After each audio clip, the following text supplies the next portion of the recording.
You are building a dirt igloo, Robert, for a lost man. They don't understand, but they will. Robert hadn't built this way from stubbornness.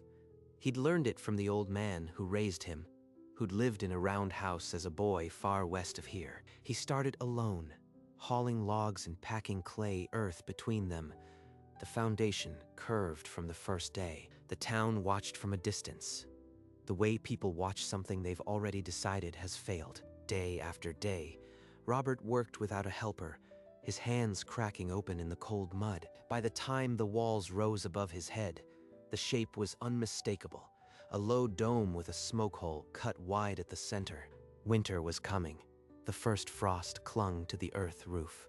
The smoke hole drew straight up into a pale, watchful sky. Robert stood at the door of his finished home, alone against the coming cold, with nothing but his design and the memory of an old man's trust. Better hope that dirt holds, Robert, because when it don't, we won't dig you out. Robert shut the door on Noah's threat and moved into the round silence of his home. He knelt at the center pit and struck a spark into dry tinder, cupping the flame with soil-caked hands. Warmth everywhere at once. No cold creeping in from the edges. In a square cabin, the corners steal heat and grow icy. But here the circle lets every inch of air carry the fire's reach. The packed earth drank the heat slowly, saving it for the long night. So this is your mud cave, Robert. Looks ready to cave in. One heavy snow and this dirt roof will be your grave. Mark my words. Then you can say you told me so, but let's wait for the snow first. Noah left shaking his head. Robert added another log to the fire and listened to the wind begin to rise. The first heavy snow came 2 days later, piling white against the curved walls, but the chimney smoke rose steady and straight. That roof won't hold. It can't hold. In town, square cabins turned into iceboxes. Corners frosted over no matter how much wood they burned. It's just a cold snap.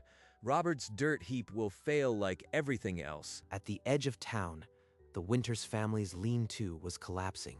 Snow sifted onto a dying fire. We can't stay here, Margaret. The baby's lips are blue. They say the round house is warm, but they also say it's a death trap. A death trap or a chance.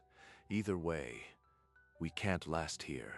Outside, the sky turned black iron. Wind shook the settlement. Robert sat by his fire, the curved walls holding the storm at bay. Thomas, she's fading. We have to decide. The blizzard hit full force. The winter's fire died, and the roundhouse waited, unseen.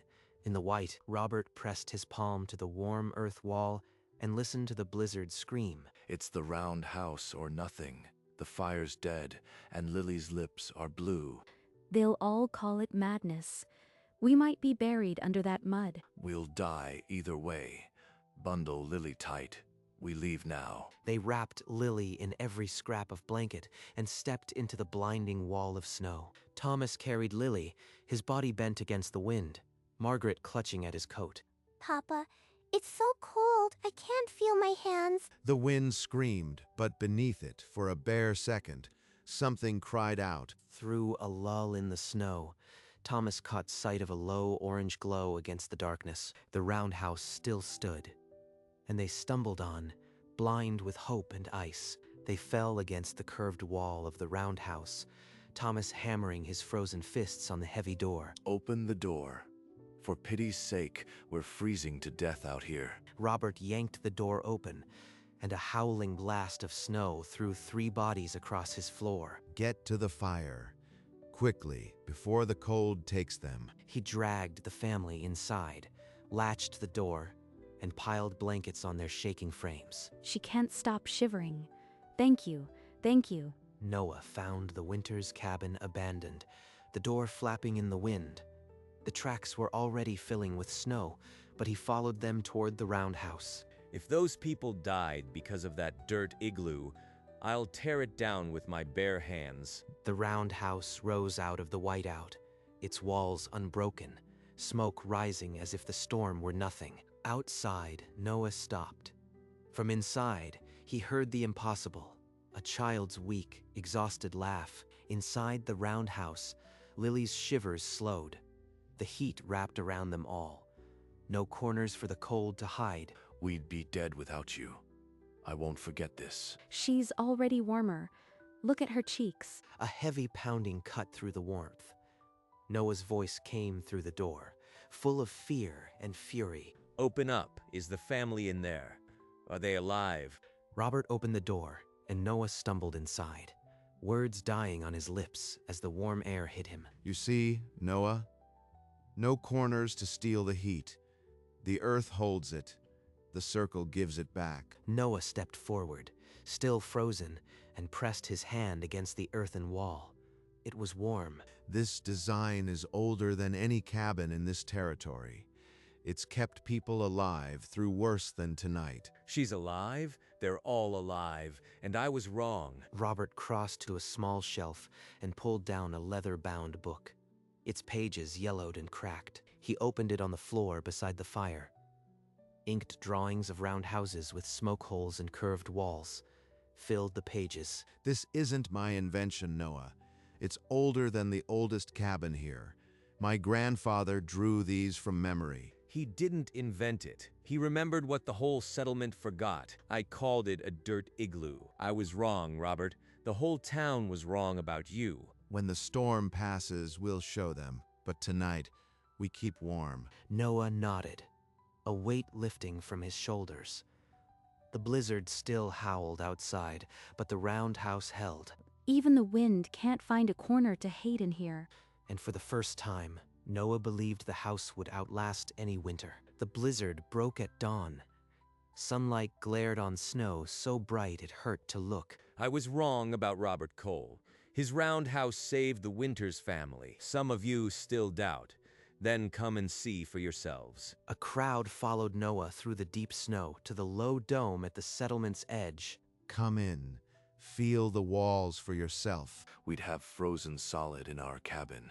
This house held the heat like a beating heart. One by one, they touched the warm earth walls and understood the secret of the circle. Lily ran laughing between their legs, color high in her cheeks, fully alive.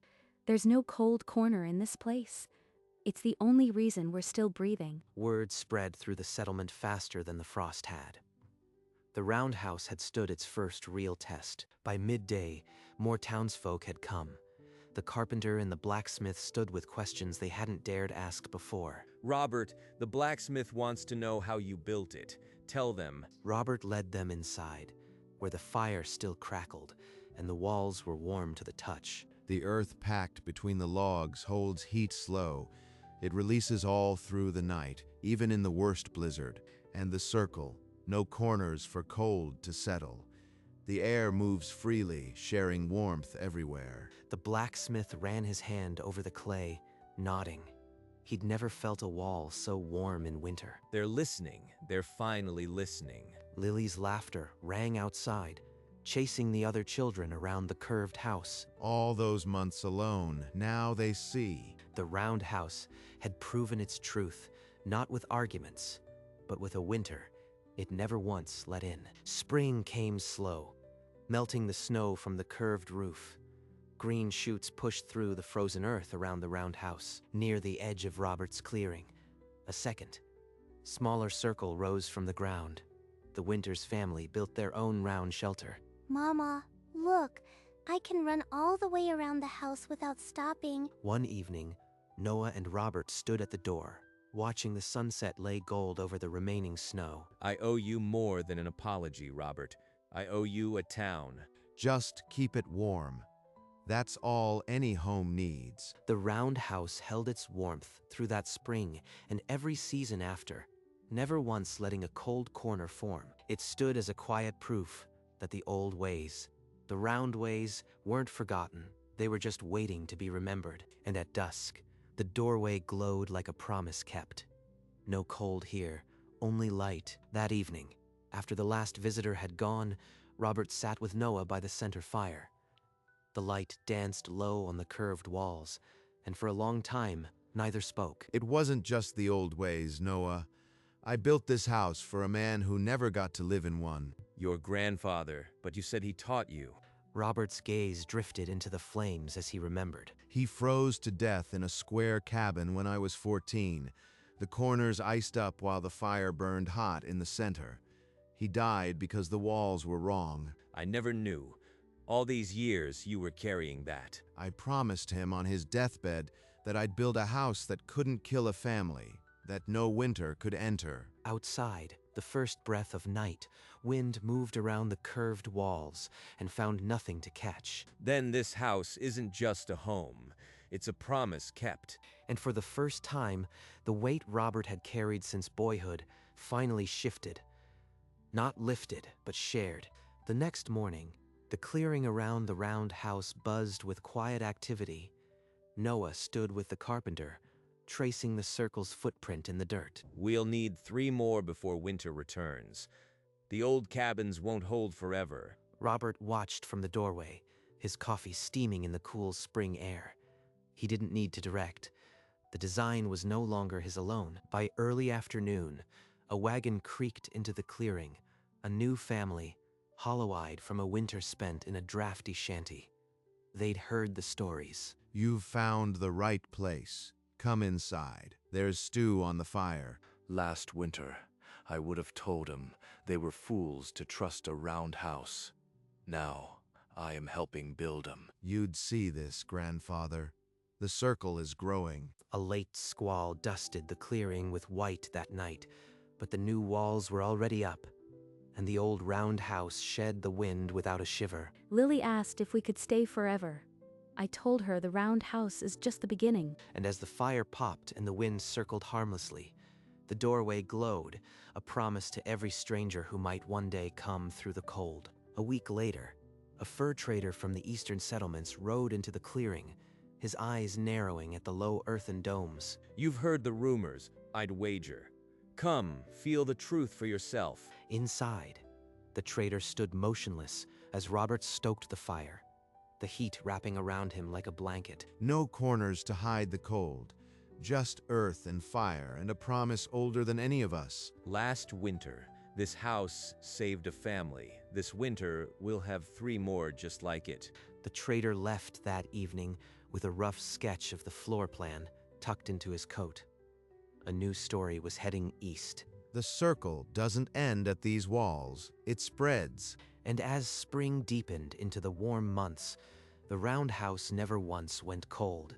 Not from the outside, and not from within. Mr. Cole, will my little house be warm forever too? As long as there's a fire in the center and a family to tend it, it will. By midsummer, a heavy coach rolled into the clearing. A land speculator stepped out, his smile too wide, his eyes calculating. He'd heard the stories. He wanted to buy the design, patent it, and sell it to every hamlet east of the Mississippi. This isn't a commodity to be bought and sold. It's a way of living. The speculator laughed, then turned to Robert. "Name your price," he said. "Everyone has one." My grandfather paid for this design with his life. You can't put a price on that. The speculator's smile vanished. He slammed his ledger closed and climbed back into his coach. You just turned down more money than this town has ever seen. Was that a mistake? It would have meant selling his death. I couldn't do that. But as the coach disappeared over the ridge, Robert felt no relief. The speculator had promised to return with legal claim over unpatented improvement. Then we'll fight him. The circle has survived worse than a vulture with a writ. A writ. A fortnight later, the speculator returned, this time with a court clerk and a deputy. They carried a legal writ, claiming ownership of any unrecorded building design. You have no right to a thing these families already own in their hearts. This land doesn't answer to Eastern courts. He'll use the law to twist a legacy into a product. I can't let him.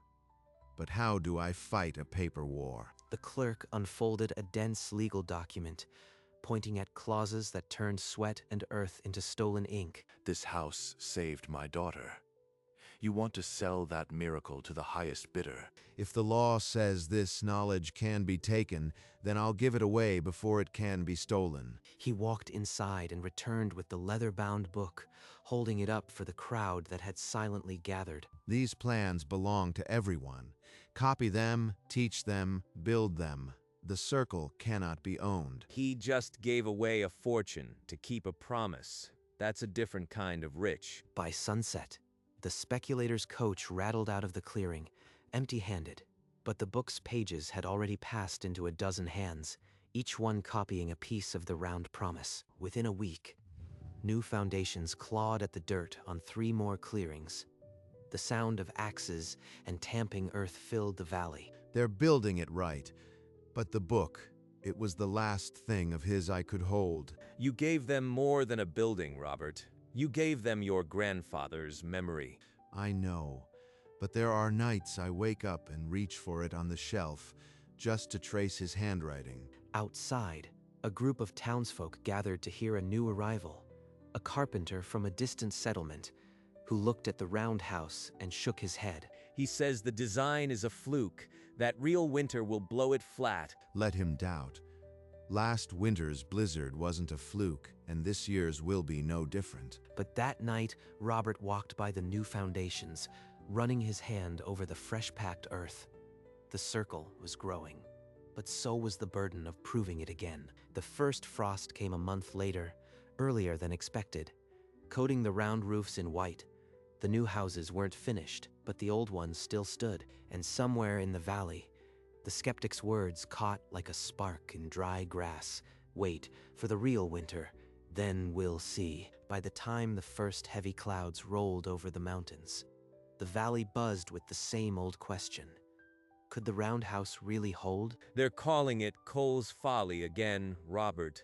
The new carpenter has half the town convinced last winter was a mild exception. I gave away the book. I can't give away the proof, but the proof isn't finished. That afternoon, Robert walked to the new foundations. The walls were only half raised, the earth not yet packed. Winter was weeks ahead of the builders. Noah, I am going to bring the doubters here. I let that carpenter stay in my house through the first real blizzard. You'd hand your home to a man who mocks you. What if he claims it failed, even if it doesn't? Then he'll have to explain why he was warm while the square cabin's iced over. I'll bet my house on the truth. The challenge spread faster than the frost. By nightfall, the carpenter had accepted, with a witness for each side. And as the first flakes began to fall, Robert stood in his doorway, his coat thin, his bed surrendered to a stranger. He can take my house. He can't take the promise. But if the fire goes out, the promise dies with it. The blizzard descended with a howl that shook the hills. The carpenter sat alone in the round house, waiting for the cold to find a way in. But the fire cast its heat evenly. The packed earth drank it in, and no corner held a breath of ice. Outside, Robert huddled in Noah's square cabin, feeling the draft's knife through every corner. He'd given his fire to a stranger. If the fire dies, he'll say it failed. If it holds, he'll say it was luck. But I know the truth. The circle keeps its promise. At dawn, the storm broke. The crowd gathered, silent. The carpenter opened the roundhouse door, and steam rose around him. He walked among them, touching his own coat, then turned back to the house. Warm, he said, not a cold corner in the place. He admitted it. And look, the walls are still warm, and the coals are still alive. The whole town is here, Robert. They've seen it with their own eyes. The round house never once went cold. Grandfather, I kept my promise. The house that killed you will never kill again. The skeptical carpenter walked to Robert and clasped his shoulder. I was wrong. I'll build my own round house before the next snow falls. Robert Cole, you've taught this stubborn valley what a home should be. From this day on, no family will freeze in a square box again. It wasn't me. It was the old ones who knew the circle. I just remembered what they tried to teach. By midday, the clearing around the roundhouse was a hive of activity. New logs were laid, fresh earth packed. The circle was spreading. Mr. Cole, are we building a whole new town made of circles? We're building a place where the cold can't reach, little one. A place where families stay together. That night, Robert returned to his round house for the first time since the blizzard. The fire still glowed, the walls still held their warmth. No cold corners, no drafts. Just the promise, still alive. And as the roundhouse door closed, sealing the warmth inside, the valley knew it had witnessed something rare. A man who built a home that could never go cold. By the time the next winter wrapped the valley in white, 5 round houses dotted the clearing. Their smoke rose together, a small constellation of warmth. Robert, look. Every one of those homes will stay warm tonight because you fought for a circle when the world wanted squares. I fought for a promise. The circle was just the shape truth chose. Families who once feared the roundhouse now gathered inside its walls. Children playing in the center light. Elders telling stories by the fire. My daughter will never know what a cold corner feels like. That's your doing, Robert. She'll only know the fire at the center and the sound of the wind outside, never inside. The snow fell deep that night, piling high against the curved walls. But inside each dome, a small fire held the darkness at bay. The fire never went out. The circle never went cold. It was never about the house. It was about the promise. And when spring returned, the round houses stood as a new truth in the valley. Old wisdom, shaped in earth and logs, could hold against any winter. They're calling it Cole's Circle now. Not a folly, a legacy. The years passed, and Cole's Circle grew. New round houses spread across the valley, each one a promise against the dark. It's been a long road since you built that mud igloo, Robert. Look at it now. The road wasn't mine alone. Everyone who built a circle walked it with me. He sat by the fire in his own round house, the door open to the evening light. The walls were still warm. Outside, Lily, now a young woman, played with her little brother under the curve of the winter's home. He gave us more than a house. He gave us the secret of staying warm together. And in the center of Cole's Circle, the original round house stood, its door open, its fire still bright. No cold corners, no empty promises, just a warm light that never once went out.